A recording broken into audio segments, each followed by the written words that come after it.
এমন সময় আসমান থেকে বার্তা চলে এলো। বার্তা এলো কি, ও দয়ার নবী গো, এক্ষুনি আপনার উম্মতের জন্য দুইটি জিনিসকে হারাম ঘোষণা করা হলো। এই মিনিটে, এই সেকেন্ডে হারাম ঘোষণা করে দেয়া হলো। সেই দুটি জিনিস কি? একটা হলো গাধার মাংস, আর একটা হলো কি, নিকাহি মুতা। আগের যুগে এটা ছিল, এখন সিয়ারা রেখে দিয়েছে। কন্ট্যাক্টে কোনো মেয়েকে বিয়ে করা যেত। আমি মুর্শিদাবাদে 2 মাস থাকবো, তুমি আমার 2 মাসের বিবি হবে, আর আমি চলে গেলে অটোমেটিক তালাক হয়ে যাবে। এই নিকাহি মুতা তাদের কাছে পৌঁছিল। এবং যখনই বার্তাটা পৌঁছে গেল, বিশ্বনবী বললেন, রে আমার সাহাবী, এটা তুমি সমস্ত সাহাবীদেরকে শুনিয়ে দাও। একজনকে ডেকে বললেন, আর এটা সফরে আয়াত নাজিল হলো। এবং বন্ধুরে, ওই সফরের ভিতরে একজন এলান করতে লাগলো, লোক সকল তোমরা কান করে শোনো, এই মাত্র আসমান থেকে 2টা জিনিসকে হারাম করা হয়েছে। কন্ট্যাক্টে বিবি যার যার কাছে আছে তাদের বাপ ভাইয়ের কাছে পৌঁছে দাও, আর না হয় তাকে মহারানা দিয়ে চিরসঙ্গিনী বানিয়ে নাও। কন্ট্যাক্টে বিবি বানানো যাবে না, ওটা আজকে রাত্রিতে আজকে এক্ষুনি হারাম করা হলো। আর একটা গাধার মাংসকে হারাম করা হলো। এটা মুসলমানের জন্য, এটা উম্মত মুহাম্মদের জন্য হালাল নয়, এটাকে হারাম ঘোষণা করা হলো। যখনই 2টি বার্তা তাদের এখানে পৌঁছে গেল, তারা সঙ্গে সঙ্গে করলো কি, তখনই যে থালা ধরেছিল থালা ছেড়ে দিল, যে লোকটা লকড়ি ঠেলছিল সেও হাত ছেড়ে উঠে গেল। আর তো লাভে নাই। আর এরা দুজন এমনি করে হাঁড়িটা ধরে হড় হড় করে চুলোতে ঢেলে দিল, হাঁড়িটা ধুয়ে নিল। আল্লাহ তাবারাক ওয়া তাআলা বলছেন, ওয়াইদা কিলা লাহুম আমিনু কামা আমানান নাস। আল্লাহ যাদের উপর আঙুল তুলেছেন, যে লোকগুলো আল্লাহ পছন্দ করেছেন, এগুলো হলো ওই সাহাবীরা। আল্লাহ আমাদেরকে বলছে, ও পৃথিবীর মানুষ রে, তোমরা যদি ঈমান আনবে তো ওই লোকেদের মতো আনো, তাদের কাছে হারামের খবর পৌঁছেছে, সঙ্গে সঙ্গে আমল করছে।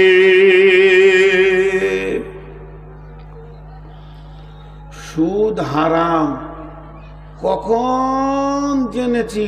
চলছে। নামাজ পড়তে হবে ফরজ, কখন জেনেছি? পড়ি না। পর্দা করতেই হবে ফরজে আইন, কখন জেনেছি? পর্দা করি না। তাহলে সাহাবীদের সাথে আমাদের কত পার্থক্য দেখেন। শুনেছে, সঙ্গে সঙ্গে ইতাআত করেছে। তিনারা বলেছেন, সামি'না ওয়া আতানা, শোনা মেনে, ইতাআত কিয়া মেনে। যখনই শুনেছি তখনই আমলে পরিণত করেছি। তা আল্লাহ বলছে, ঈমান আনবি তো ওদের মতো আন। ঈমান আনবি ওদের মতো আন। জি, অন্য কারোর মতো ঈমান লিব না। মদ হারাম শুনেছে, গ্লাসে ছিল ফেলেছে, হাঁড়িতে ছিল ফেলেছে, বাসনে ছিল ছুঁড়ে দিয়েছে, সঙ্গে সঙ্গে লাত মেরে দিয়েছে। আল্লাহ বলছে ওদের মতো ঈমান আন। জি, আজকে আমাদের ঈমানটা কেমন? এটাও চলছে, ওটাও চলছে, এটাও চলছে, ওটাও চলছে। আমাদের কাছে দলিল পৌঁছানোর পর আমরা দলিলকে কবুল করি না, আর সাহাবীরা দলিলকে কবুল করে নিয়েছেন। আর একটু আগিয়ে যাই। মা আমার, বোন আমার, মহিলাদের পর্দা ছিল না। ইসলামের প্রথম মহিলাদের পর্দা ছিল না। হযরত উমর বললেন, নবীর ঘরে যেমন অবাধ চলাফেরা চলছে, মানুষ যে যার ঘরে পারছে ঢুকে যেছে, এইটা যা অবস্থা চলছে, মনে হয় যেন আমার রব পর্দাকে ফরজ করে দিবে। আজকে যদি পর্দা জিনিসটা না থাকতো তো কে কার জমি চাষ করত এবং কে কার জমিতে পানি ঢেলে দিত, এ খবর পৃথিবীর মানুষ খুঁজে পেত না। যে জাতিদের ভিতরে পর্দা নাই, দেখেন গা কি আচরণ চলছে ভিতরকার খবর। তো হযরত উমর এটা একটা আশঙ্কা করলো, আয়াত নাজিল হয়ে গেল পর্দা। মা বোন কান করে শুনেন, আয়াতটা কখন নাজিল হলো? এশার নামাজের পর। এশার নামাজের পর জিবরাইল আমিন এলেন, আসার পর আল্লাহর নবীকে বলে চলে গেলেন, পৃথিবীর মুসলিম মেয়ে যারা কালেমা তাইয়্যিবা পড়েছে, কালেমার শাহাদাতের সাক্ষী দিয়েছে, তাদের জন্য পর্দা ফরজে আইন। আচ্ছা, এশার নামাজের পর একটা নতুন খবর এসেছে, মদিনায় কেউ শুনেছে কেউ শুনে নাই। বাইয়েনা কাকে বলে দেখেন, দলিলটা কারো কাছে পৌঁছিয়েছে কারো কাছে পৌঁছায়নি। হযরতে বেলাল ফজরের আজান দিচ্ছেন, হযরতে বেলাল ফজরের আজান দিচ্ছেন। যে মেয়েরা শুনেছে পর্দা ফরজ হয়ে গেছে, তারা পরিপূর্ণ পর্দা করে মসজিদে আসছে। কিন্তু যারা শুনেনি, খবর তো পৌঁছায়নি এখন সবারই কাছে, তারা যেমন দোপাট্টা পরে, চুড়িদার পরে, সেরোয়ার কামিজ পরে হেঁটে চলে আসছে মসজিদে নামাজ পড়ার জন্য। ঠিক রাস্তার মাঝে এক ছোট বাচ্চা মসজিদেছে, তোর দাদিকে বলছে, দাদি যে তোমার কাছে কি বাইয়েনা পৌঁছায়নি, তোমার কাছে কি দলিল পৌঁছায়নি, তোমার কাছে কি আল্লাহর বার্তা আসেনি? বলে কি ভাই? বলে গত রাত্রিতে জিবরাইল আমিন এসে বিশ্বনবীকে বলে চলে গেলেন যে পৃথিবীর মহিলারা পর্দার ভিতরে থাকবে, এরা পর্দার বাইরে থাকবে না, মেয়েদের জন্য পর্দাকে ফরজ করে দিয়েছে। তো মেয়েটি কেমন, ওর চালন কেমন, ওর চালচলন কেমন, ওর মিজাজ কেমন, ও আমার মা, আমার বোন, একটা মিনিট খালি কান করে শোনেন। ওই মেয়েটি তখন সঙ্গে সঙ্গে আল্লাহর জমিনে বসে গেল, আর দাঁড়িয়ে নাই, নিজের মাথা হাঁটু একদম জড়ো সড়ো করে নিয়ে বসে গেল। আর ওই ছেলেকে বলছে, ভাইয়া তুমি আমার বাড়িতে যাও, দেখো গা অমুক জায়গায় একটা বড় চাদর আছে, সেটা আমাকে এনে দাও, ওই চাদরটা উড়ে আমি যাব।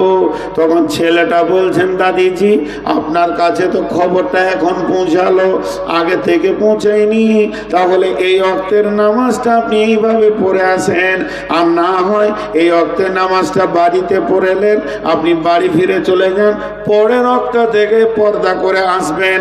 তখন ওই বুড়ি বলছেন, ভাইয়া রে, আল্লাহর হুকুম পাইয়ে না, দলিল আমার কানে পড়ে গেছে, আর আমি যখন শুনে নিয়েছি আল্লাহর এই জমিনে, আল্লাহর এই মাটিতে আমি একটা পার বেপরদা হাঁটব না।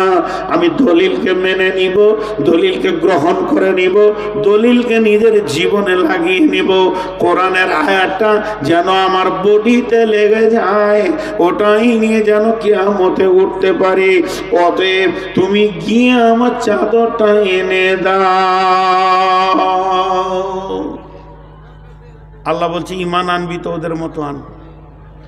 এখানে যে মা বোনেরা আছে, এরা কি পর্দা ফরজ এটা জানে না? এরা কি বুঝে না? আজকে কি প্রথম শুনছে? এর আগে এদের কি জানা ছিল না? এর আগে কি কোনো আলেম বলেনি যে পর্দা হচ্ছে ফরজ? বাইয়েনা গ্রহণ করতে রাজি নয়। এবার আপনি আমি বলি, বিচারটা আল্লাহর হাতে দিচ্ছি না, এখন ছেড়ে দেন, কিয়ামতে বিচার তো আল্লাহই করবে। এখন আপনি আমি বলি, এই মেয়েগুলো কি মুসলিম না নন মুসলিম? মুসলিম কি করে হলো? কোরআন মানল না, আর কোরআনকে প্রকাশ্য মানছে না,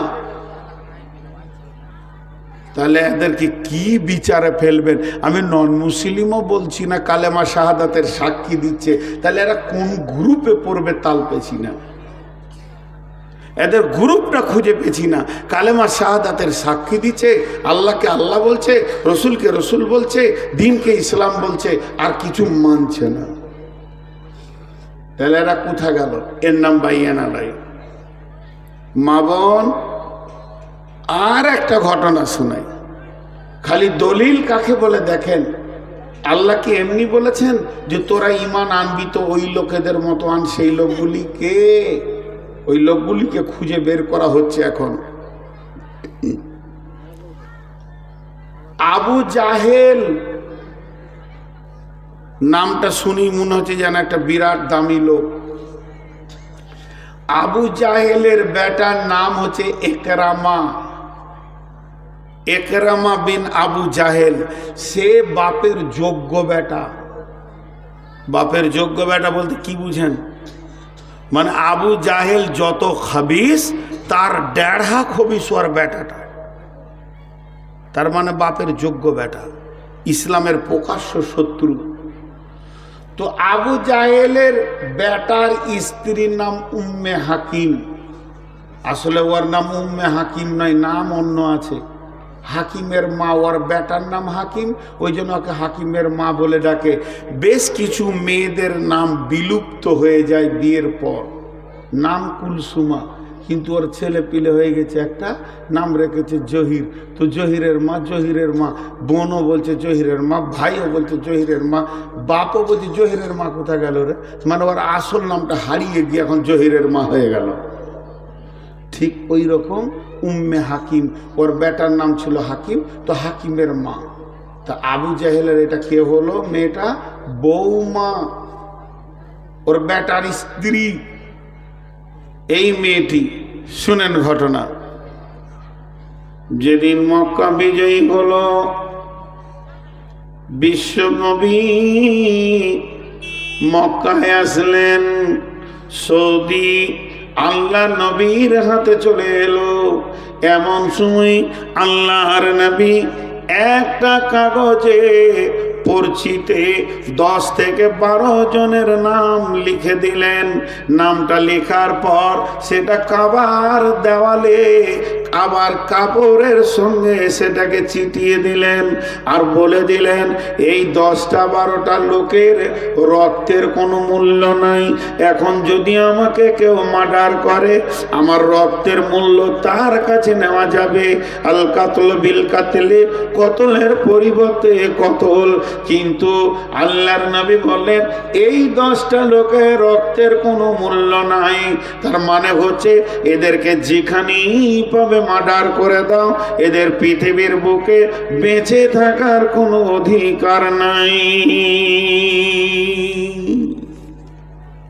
এরা এত বড় খাবিস, এরা দিনের এত বড় শত্রু, এদেরকে দুনিয়া থেকে উড়িয়ে দাও, এদের থাকার অধিকার নাই।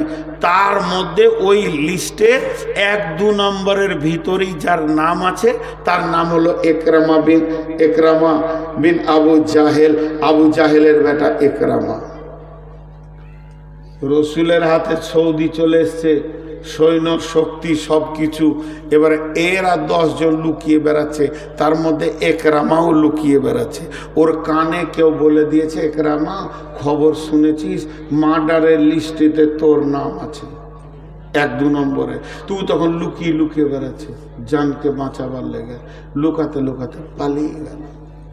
তো একরামার বিবি উম্মে হাকিম রসুলকে গিয়ে বলছেন, ইয়া রাসূলুল্লাহ, ইয়া হাবিবাল্লাহ, ও শফিউল মুজনাবিন রাহমাতুল লিল আলামিন, দয়ার নবী গো, আমার স্বামী একরামা আবু জাহেলের বেটা, আপনি তাকে মারার অর্ডার দিয়ে দিয়েছেন।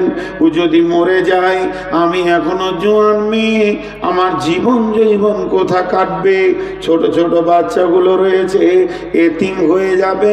দয়ার নবী, এই আইনটা, এই নিয়মটা, যে ফয়সালাটা আপনি দিয়েছেন, এটা পুনর্নির্মাণে বিবেচনা করা যাবে কিনা, আবার দ্বিতীয় কোনো চিন্তা করা যাবে কিনা, আপনি একটু ভেবে চিন্তে দেখেন। আল্লাহর নবী বলছেন, আমি ইমোশনাল হয়ে এটা করিনি, আমি পাগলা হয়ে করিনি। ওরে একরামা বিবি উম্মে হাকিম, তুমি শোনো, ওই রকম ইসলামের শত্রু আল্লাহর জমিনে বেঁচে থাকার অধিকার নাই। ওর আপিল মানল না, ওর আপিল মানল না। নবীজি বলছে যেখানেই পাবে ওকে শেষ করে দাও।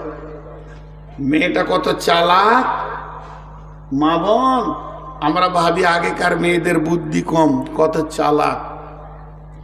মেয়েটা নবীজিকে বললেন তাহলে আমার আর একটা কথা শুনেন। বলে কি? 2-4 মাস মুলতবি করে দেন, আমাকে 2-4টা মাস, 5টা-6টা মাস আমাকে সুযোগ দেন। আপনি সাহাবীদেরকে বলে দেন, এলান করে দেন যেন 5-6 মাস ওকে না মারে, দেখি কি করা যায়। রাসূলুল্লাহ সাল্লাল্লাহু আলাইহি ওয়াসাল্লাম বললেন হ্যাঁ এটা মানা যেতে পারে, যাও আমি এলান করে দিব কিছুদিনের জন্য ওর মুলতবি থাকবে।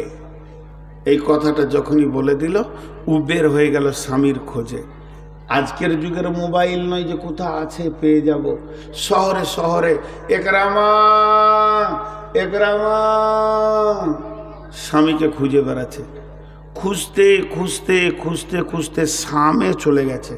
আরবের মক্কার লোকেরা শামে বেশি জোয়াশা করতো, বেশিরভাগ তাদের আড্ডা ওখানে হতো, তাই চলে গেল।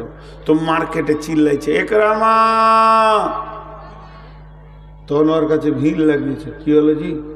ওই মেয়ে ছেলে তুমি চিল্লাইছো কেন? বলে আমার স্বামীকে খুঁজছি, ওর নাম একরামা। তোমাদের এই শহরে কোনো বাইরের লোক আছে? মক্কা মদিনার লোক আছে? তো লোকগুলো বলছে একটা বাইরের লোক আছে, এই গলির ভিতরে চলে যাও, ওই দোকানে কাজ করছে, দেখো তো ওটা তোমার কেউ আছে নাকি। চলে গেল মেয়েটা, ঠিক দোকানে গিয়ে দেখছে হ্যাঁ স্বামী কাজ করছে।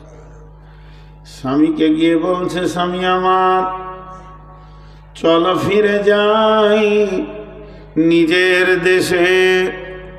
স্বামী বলছে বিবি রে স্বামী আছি তো বেঁচে আছি, মক্কায় গেলে জীবনে শেষ হয়ে যাব, আর বেঁচে থাকবো না। বিবি বলছে স্বামী রে তোমাকে বাঁচানোর জন্য আমার জান পেরেশান লেগে আছে, অতএব চলো ফিরে যাই। আমি নবীজির কাছে মুলতবি চেয়ে নিয়েছি, তুমি আমি ফিরে যাব, তারপরে যা ঘটবে চলো। ঠিকই বলছিস তো? বলে হ্যাঁ। চলো হাঁটতে শুরু করলো ওরা মক্কার দিকে। হাঁটতে হাঁটতে হাঁটতে হাঁটতে সূর্য উঠলো, সূর্য ডুবে গেছে। তখন একরাম আর বিবিকে বলছে, স্বামী স্ত্রী আর কেউ নাই, বিবি বিবি রে ক্লান্ত হয়ে গেছি, এই গাছের নিচে চাদরটা বিছাতো একটু শুভ।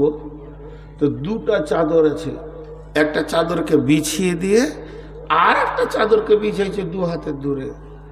তখন একরামা বলছে বিবি রে স্বামী স্ত্রী শুবে, তারা আরাম করবে, এর জন্য কি বিছানা দূরে হয় না, এর জন্য বিছানা কাছে কাছে হবে।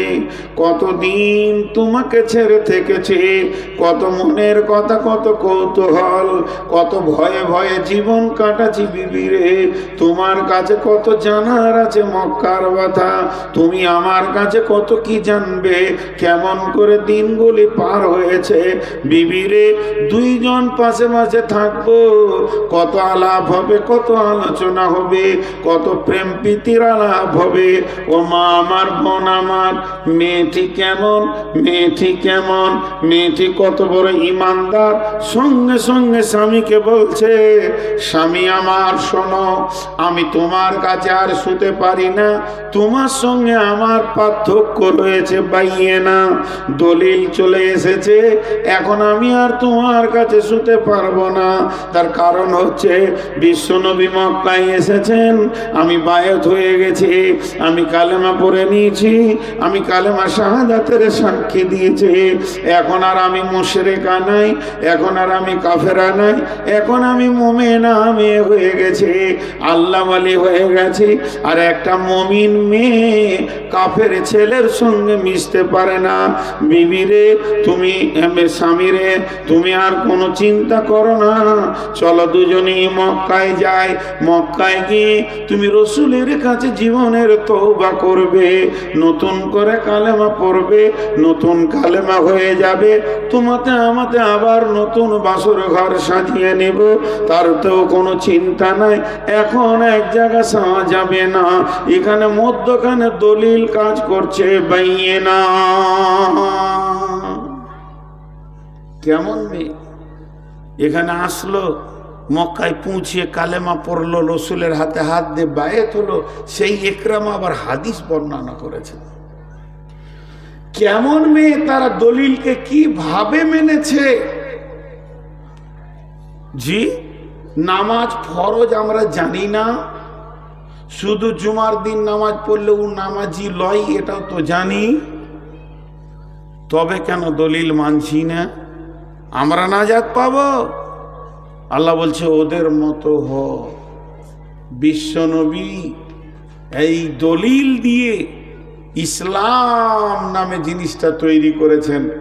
আমি একটা উদাহরণ দিব আপনাদেরকে, যে এই রাস্তায় মোটরসাইকেল আপনি যাচ্ছেন ঔরঙ্গাবাদ, যখনই আপনি ব্যাংডুবি ঔরঙ্গাবাদ যাচ্ছেন আর মার্কেটের ভিতরে গাড়িটা যাচ্ছে, বড় বড় ফার্নিচার্সের দোকান আছে, আপনি আর আপনার দোলাভাই দুজনেই যাচ্ছেন, ঘুরছেন, খালি ভাগ্নির বিয়ে হবে, একটা খাট দরকার, তো সুন্দর একটা ফার্নিচারের দোকানে গিয়ে দেখছেন কি সুন্দর কাঠের ফার্নিচার, ফুলগুলো মনে হচ্ছে জীবিত ফুল, লতা পাতাগুলো মনে হচ্ছে জীবিত, এত সুন্দর করে মিস্ত্রি বানিয়েছেন। তো আপনি তখন দাঁড়িয়ে দাঁড়িয়ে খাটের প্রশংসা করছেন, খাট বটে, দারুণ দারুণ, এ খাট, এটাই আমার পছন্দ, দাম যা লাগে আমি খাটটা কিনবো। মিস্ত্রি তখন মুচকে মুচকে হাসছে, বলবি তো যে খাট ভালো, কিন্তু ওটা আসলে কি খাট? ওর হিসাবটা দেখেছো কি করে খাট হলো? তোমার পছন্দ কি করে হলো? ইতিহাসে চলো, ওটা এখন খাট, 1 মাস আগে ছিল কাঠ, তার 1 মাস 2 মাস আগে ছিল গাছ, এখন খাট, তার আগে ছিল কাঠ, তার আগে ছিল গাছ। ওই দিক থেকে আসেন, প্রথমে গাছ, তারপরে কাঠ, তারপরে খাট। এসি ঘরে গাছও ঢোকায় না কেউ, এসি ঘরে গাছকে কেউ ঢোকায় না, কাঠও কেউ ঢোকায় না, কিন্তু ঢোকায় কাকে? খাটকে। তো খাট হয় কখন? একটা মিস্ত্রিকে সঙ্গে করে নিয়ে গেছে, মিস্ত্রি গিয়ে নদীর ধারে পেচ্ছাপ পায়খানা নোংরা বাঁশ গাছের ঝোড়ের ও ভিতর দিয়ে সেগুনের গাছটা দাঁড়িয়ে আছে, তো মিস্ত্রি এমনি করে দেখছে,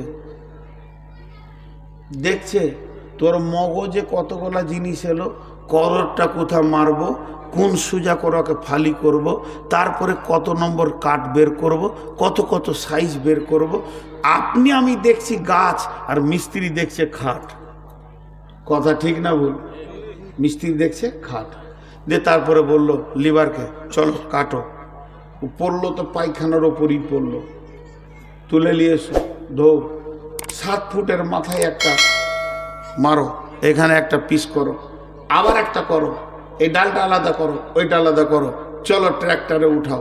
কাঠ মিলে গিয়ে মিস্ত্রি দাঁড়িয়ে আছে, মিলওয়ালারা বলছে কি করো? বলছে এটা 3-4 সাইজ করো, ওটা 3-2 সাইজ করো, এটা 2-2 সাইজ করো, এটা 1-2 সাইজ করো, এটা 4-5 সাইজ করো।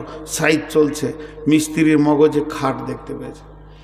তারপরে সেই কাঠগুলোকে নিয়ে মিস্ত্রি বসলো, চালাইছে বাটালি হাতুড়ি, যখন যেটা চাইছে কাঠ ওর কাছ থেকে ঠিক চেয়ে নেবে। কাঠ বলছে মিস্ত্রিকে এখন বাটালি দে, এখন হাতুড়ি মার, এখন রেঁদা মার, এখন করত মার, এখন রেঁদা দে, এখন বিট মার। তাই চালিয়ে যাচ্ছে, চালাতে চালাতে চালাতে চালাতে প্রথমে দিল 6 নম্বর, 8 নম্বর, তারপর 12 নম্বর, এই করতে করতে 0 নম্বরের যখন আপনার সিরিজ কাগজ দিয়ে মেজে দিয়ে বার্নিশ পালিশ করে ওপরে যখন বার্নিশ মেরে দিল তো চকচক করছে। এবার বাড়িওয়ালা বলছে তুই ঘর ঢোক, কিন্তু ওই পায়খানার গাছটাকে ঢোকাই তো কেউ যেটা বলেন। বন্ধুরে আমার, যতগুলো সাহাবী নবীজির হাতে হাত দিয়ে কালেমা পড়েছেন এরা ছিল গাছ, নবীজি ছিলেন মিস্ত্রি। এদেরকে একটা একটা করে এনে এই রেঁদা বলেন এটাই, করত বলেন এটাই, এর নাম তানজিল, এর নাম সহিফা।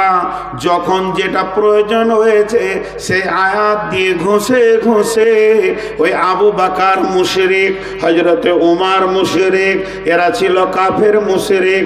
এর জন্য আল্লাহ বলেছেন কাফের মুশরিক জান্নাতে যাবে যখন বাইনাকে গ্রহণ করে নেবে।